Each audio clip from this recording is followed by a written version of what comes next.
영하로 떨어지는 기온, 칼바람, 꽁꽁 얼어붙은 땅까지.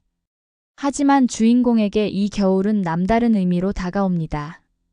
왜냐하면 이 겨울이 그의 마음에 봄을 심어주었으니까요. 호주에서 자란 한국계 입양아가 폭설이 휘몰아치는 서울에서 자신의 뿌리를 찾아가는 여정. 상처를 껴안고 용서와 화해를 배우는 과정. 이 모든 게 눈 내리는 겨울 속에서 이루어집니다. 가슴 뭉클한 사랑과 감동이 여러분을 기다리고 있습니다. 주인공은 과연 서울에서 무엇을 배우고 깨달을까요? 혹독했던 겨울이 어떻게 그의 인생에 봄을 선물하게 될까요? 좋아요와 구독, 그리고 알림 설정까지. 제 채널과 함께 떠나는 감성 여행, 그럼 지금부터 주인공 시연의 이야기 시작합니다. 눈이 내리고 있었다. 멜버른의 겨울은 언제나 이랬다. 차가운 바람이 건조한 내 뺨을 핥히고 지나갔다.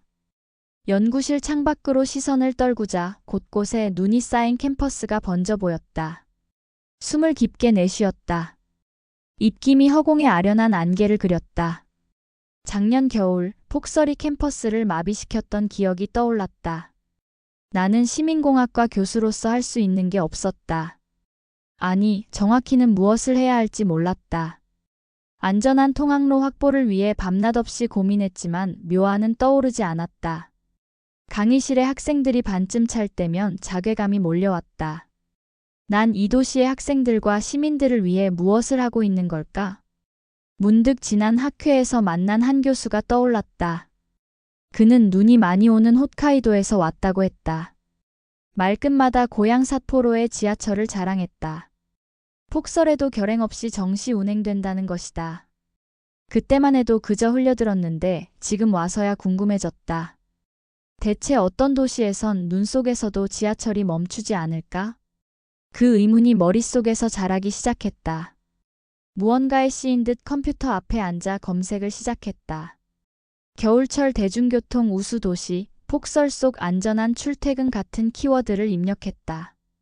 그리고 화면에 나타난 도시의 이름을 보고 멍해졌다. 서울. 설마 하는 마음에 링크를 클릭했다. 겨울 풍경 사진 몇 장과 함께 간략한 설명이 적혀 있었다. 한파 속에서도 버스와 지하철이 정상 운행을 한다는 내용이었다. 무엇보다 눈에 띄는 건 사람들의 표정이었다. 두꺼운 옷을 입고 걸어가는 시민들의 얼굴에선 불편함보다 평온함이 느껴졌다. 그들에겐 눈이 일상의 일부인 듯했다. 나는 한동안 멍하니 화면을 응시했다. 서울은 내가 태어난 곳이었다. 그곳에선 나를 버린 부모가 살고 있을 터였다. 돌이켜보면 나는 줄곧 그 사실을 외면해왔다. 한국인이란 정체성, 그리고 상처받은 과거로부터 도망치듯 살았다. 하지만 지금 모니터에 비친 서울의 모습은 낯설면서도 친근하게 다가왔다. 심장이 쿵쾅거렸다.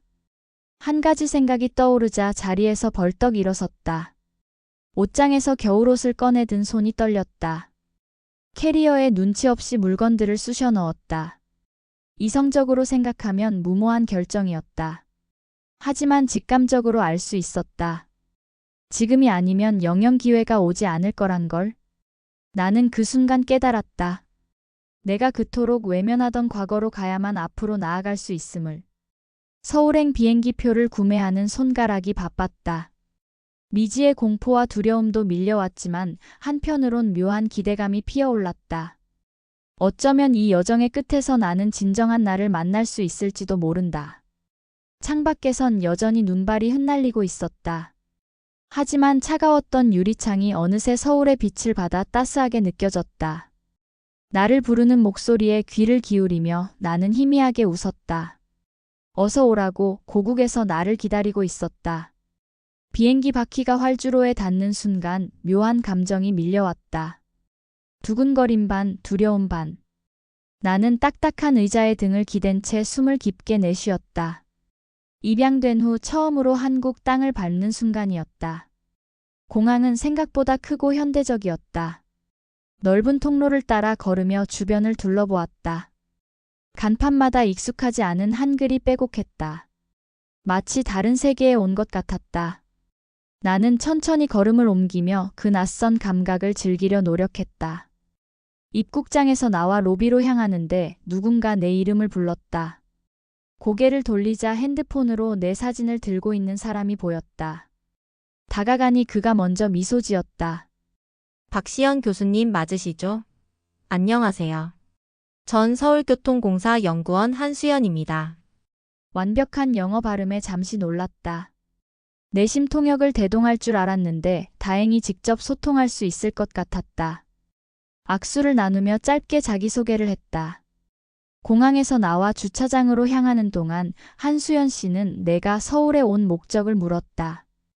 겨울철 교통 시스템에 관심이 있다고 대답하자 수연 씨의 눈이 반짝였다.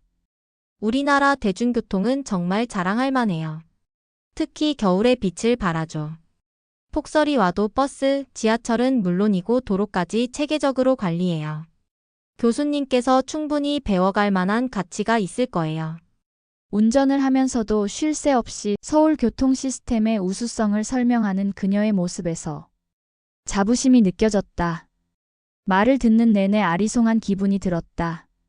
우리나라라는 말이 낯설게 느껴졌다. 그녀에게 한국은 자신의 나라였지만 나에겐 아직 그렇지 않았다. 창밖 풍경에 시선을 던지며 생각에 잠겼다. 어릴 적 입양되기 전의 기억은 전혀 없었다. 한국이라는 나라를 떠올릴 때면 언제나 낯설음만이 느껴졌다. 부모님에 대한 기억도 혈육에 대한 그리움도 없었다. 그저 태어났다는 이유만으로 이 낯선 땅과 묶여 있다는 사실이 불편할 뿐이었다. 그런데 지금 서울 한복판을 달리고 있다니 현실감이 없었다. 나는 잠시 눈을 감았다. 코끝을 스치는 공기가 달라진 것 같았다. 혹시 그 냄새를 맡아본 적이 있는 걸까? 오래전, 아주 오래전 기억 속의 냄새 말이다. 잠시 감정에 취해 있는데 수연 씨의 목소리가 들렸다. 교수님, 저기 보이시죠? 강남역이에요. 서울에서 가장 큰 환승역 중 하나예요. 눈을 뜨고 고개를 돌려 창밖을 봤다. 웅장한 역사 건물이 시야에 들어왔다. 건물 앞에는 수많은 사람이 오가고 있었다. 그 광경을 보자 숨이 턱 막혔다. 이곳이 바로 서울의 심장이구나. 차에서 내려 역사로 들어섰다. 내 눈앞에 펼쳐진 건 마치 지하 도시 같았다. 사방으로 뻗은 통로, 즐비한 상점들, 쉴 새 없이 걸어가는 사람들. 나는 홍수에 떠밀리듯 사람들을 따라 에스컬레이터에 올랐다. 수연 씨의 설명이 들렸다. 2호선, 신분당선이 이 역에서 만난다고 했다. 하루 유동인구가 200만 명이 넘는다니 상상이 안 갔다. 내가 알던 멜버른 시내의 규모와는 비교도 안 될 만큼 거대했다. 개찰구를 통과해 전동차에 탔다. 생각보다 깨끗하고 조용했다. 손잡이를 잡고 있자니 서울 시민들의 일상 속으로 들어온 것 같았다. 나와 같은 공기를 마시며 이 도시를 살아가는 사람들. 문득 그들이 궁금해졌다. 어느새 종점에 도착했다. 지상으로 올라오자 익숙한 듯 낯선 거리가 펼쳐졌다. 수연 씨는 시간이 늦었다며 나를 호텔로 안내했다. 짐을 풀고 침대에 누웠다. 창밖으로 서울의 야경이 빛났다. 머나먼 이국 땅에서의 첫날 밤. 나는 감정을 추스르지 못한 채 서울의 불빛을 멍하니 바라봤다. 영문 모를 그리움이 밀려왔다. 33년 만에 처음 느껴보는 감정이었다. 마치 서랍 깊숙이 넣어두었던 추억을 꺼내본 것만 같았다. 기억은 없지만 내 안에 무언가가 공명하고 있었다. 그것은 생경하면서도 무척이나 따뜻했다. 눈을 감았다. 어제까지만 해도 평생 외면하리라 다짐했던 과거를. 그런데 지금 그 과거의 한복판에 서 있다. 운명의 장난인지 신의 뜻인지 모르겠다. 다만 이 여정이 결코 우연이 아님은 분명해 보였다. 뭔가에 이끌려 이곳에 온 것만 같았다. 나는 한숨과 함께 작은 결심을 했다. 주어진 시간 동안 서울을 제대로 만나보기로. 그동안 외면해온 나의 뿌리를, 잃어버린 조각을 찾아보기로. 한국에서의 첫날 밤은 그렇게 저물어갔다. 하루의 감동과 혼란이 뒤섞인 채 서서히 잠에 빠져들었다. 꿈속에서 나는 서울의 거리를 홀로 걷고 있었다. 어딘가 익숙하고 편안한 길이었다. 마치 집으로 돌아가는 길 같았다. 그리고 희미한 목소리가 들렸다. 잘 왔다. 우리가 기다렸단다. 아련한 그 목소리는 새벽녘 사라졌지만 깨어났을 때도 내 귓가에 또렷이 남아 있었다. 새벽의 적막함을 깨부수는 핸드폰 진동에 잠에서 깼다. 윤기 없는 눈으로 애써 화면을 응시했다. 눈 현재 10cm. 금일 예상 최고 20cm. 117년 만에 강추위 지속. 읽다 만 메시지에 두려움이 엄습했다. 멜버른에서의 악몽이 되살아나는 듯했다. 잠시 이불 속에 웅크리고 있었지만 이내 마음을 다잡았다. 이대로 호텔에서 하루를 보낼 수는 없었다. 오늘 통합관제센터에서 약속된 일정이 있었다. 무엇보다 눈 내리는 서울의 교통을 관찰할 절호의 기회였다. 어젯밤 한수연 씨로부터 열선, 실시간 제설 시스템 같은 용어를 들었던 게 떠올랐다. 나는 몸을 일으켰다. 따뜻한 물로 세수를 하고 두꺼운 방한용 재킷을 껴입었다. 상자에서 꺼낸 목도리를 걸쳐보았다. 한국에 도착한 날 한씨가 건네준 선물이었다. 서투른 손길로 늘어뜨린 목도리엔 한국 전통 문양이 새겨져 있었다. 낯설지만 기분 좋은 감촉이 피부에 닿았다. 로비로 내려가 체크아웃을 하는데 프런트에서 새벽 안내 방송 소리가 들려왔다. 시민 여러분 안녕하십니까? 서울시 재난안전대책본부입니다. 오늘 새벽 3시부터 시작된 폭설로 출근길 교통이 매우 혼잡할 것으로 예상됩니다. 하지만 시민 여러분 걱정 마십시오. 서울시는 벌써 제설 작업에 돌입했으며 모든 노선의 버스와 지하철이 시간표대로 안전하게 운행될 수 있도록 만전을 기하고 있습니다. 절로 미소가 지어졌다. 이런 걸 시민을 위한 방송이라 하나보다. 멜버른에선 경험할 수 없었던 광경이었다. 호텔 문을 나서자 매서운 바람이 얼굴을 핥히었다. 숨이 턱 막히는 추위였다. 하지만 거리의 풍경은 내 상상과 달랐다. 한밤중인데도 어둡지 않았다. 노란 가로등 불빛 속에서 펄펄 날리는 눈발이 반짝였다. 길가엔 이미 트랙터와 제설 작업자들이 한창이었다. 걸음을 옮기자 발밑의 감촉이 달랐다. 인도가 질퍽하지 않았다. 어제 견학했던 열선 인도가 실제로 작동하고 있었다. 도로 위에 차들이 미끄러지지 않고 질서정연하게 움직이는 모습도 놀라웠다. 제설제를 뿌리는 작업 차량이 효율적으로 움직이며 도로를 깨끗하게 만드는 광경을 보자 감탄이 절로 나왔다.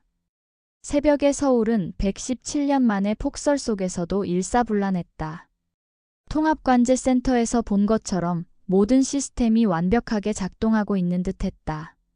나는 엄지손가락을 내밀고 싶은 충동을 느꼈다. 골목길 안쪽으로 접어들었다. 거대한 간판과 화려한 네온 사인의 압박에서 벗어나 자유로워졌다.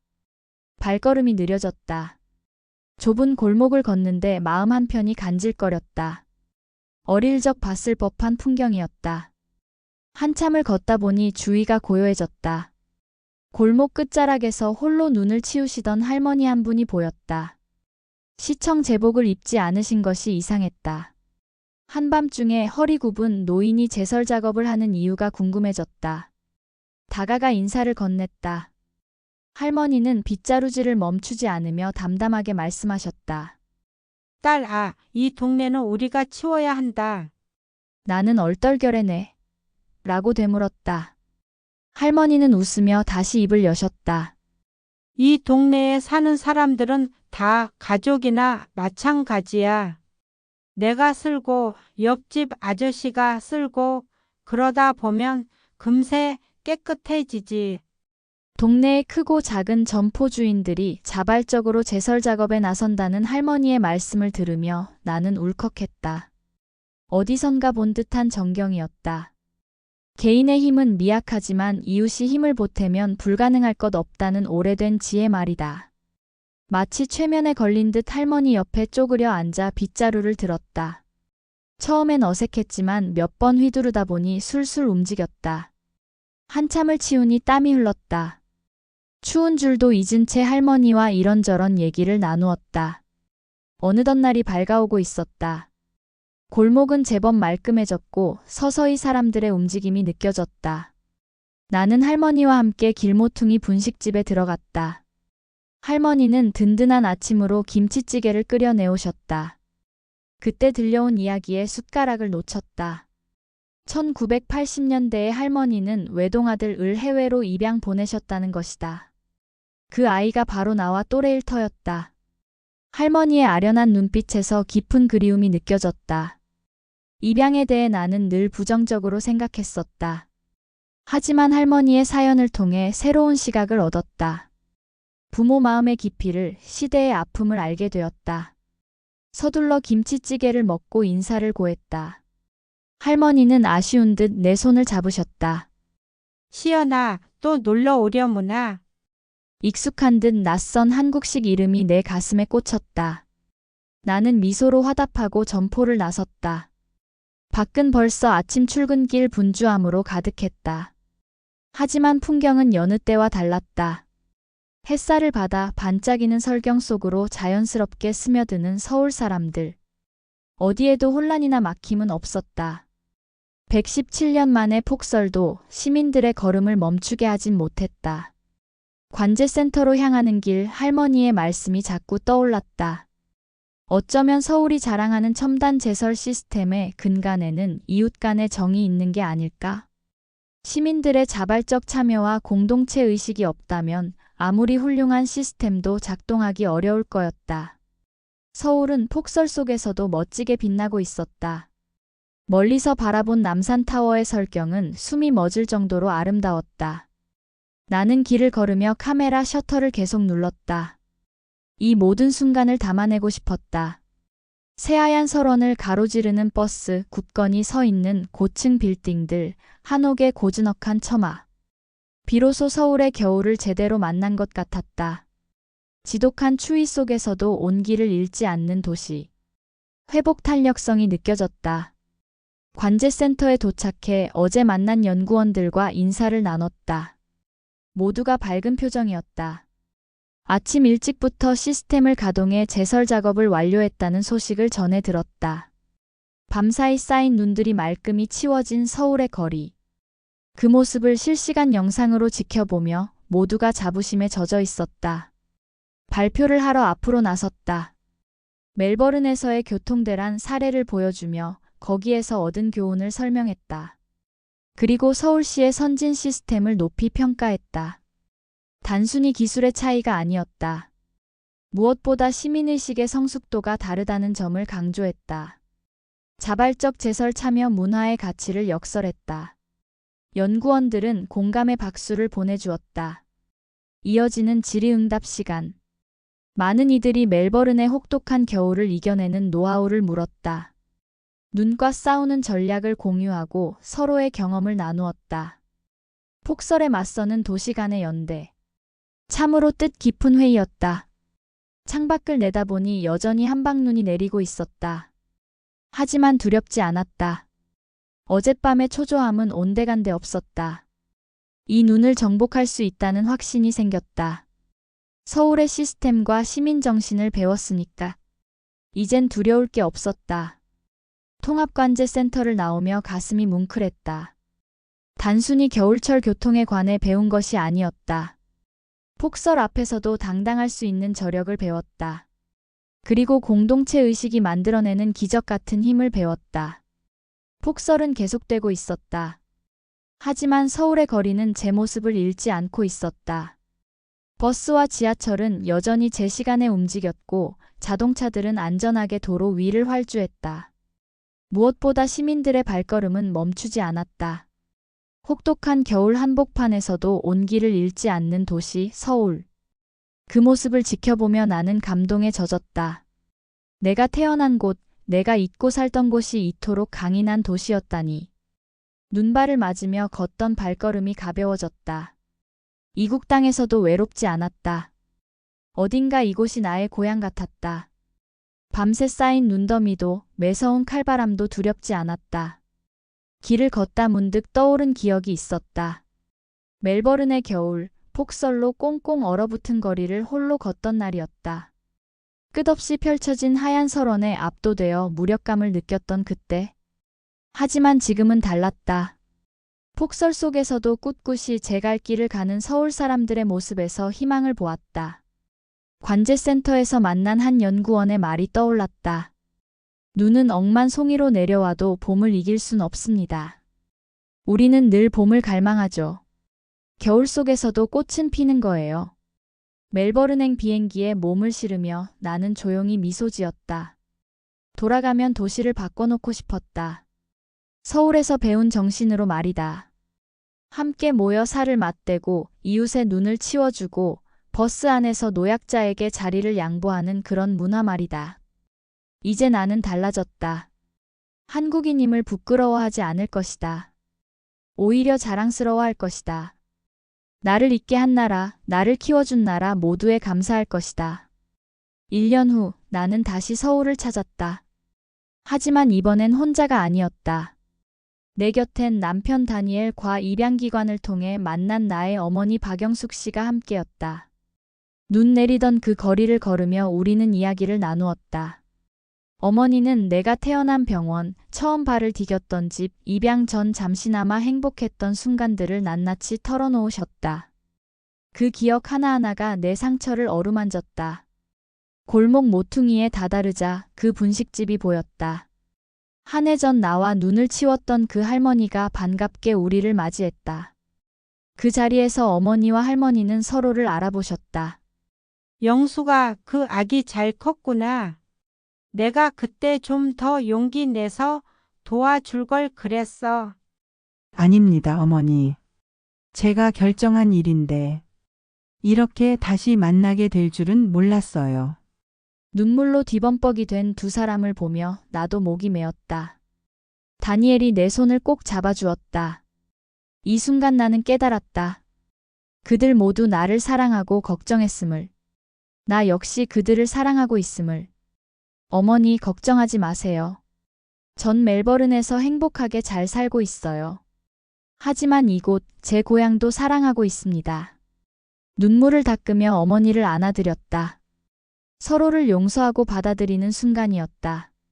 할머니는 우리 모두를 위해 따끈한 국물을 끓여내오셨고 한방눈이 내리는 풍경 속에서 우리는 오랜 시간 대화를 나누었다. 어머니는 지난날을 회상하며 입양을 결정했던 심정을 고백하셨다. 당신을 원망했던 제 마음이 너무나 부끄러워졌다. 그동안 몰랐던 진실과 마주하니 왈칵 눈물이 쏟아졌다. 어머니, 제가 못난 딸이에요. 이해하려 하지 않고 외면했던 제가 죄송합니다. 아니야, 얘야. 널 보낸 게 엄마 잘못이지. 하지만 넌 잘 자라준 것 같구나. 멋진 숙녀가 되었어. 우리는 끌어안고 오래도록 울었다. 그 포옹 속에서 허물어지는 벽이 느껴졌다. 서로의 상처를 인정하고 끌어안는 화해의 순간이었다. 창밖을 보니 밤하늘의 별이 총총했다. 다니엘이 속삭였다. 당신의 별이 빛나고 있어요. 두 고향의 밤하늘에서 말이에요. 고개를 끄덕이며 나는 미소 지었다. 이제 나는 두 개의 이름으로 살아갈 것이다. 브래들리 밀러이자 박시연으로. 나의 뿌리를 잊지 않되 내가 선택한 삶의 무게도 기꺼이 짊어질 것이다. 호주의 관용과 한국의 정을 가슴에 품은 채로. 새벽이 밝아올 무렵 우린 국밥 한 그릇을 나누어 먹었다. 그 따스함이 우리의 내면까지 데웠다.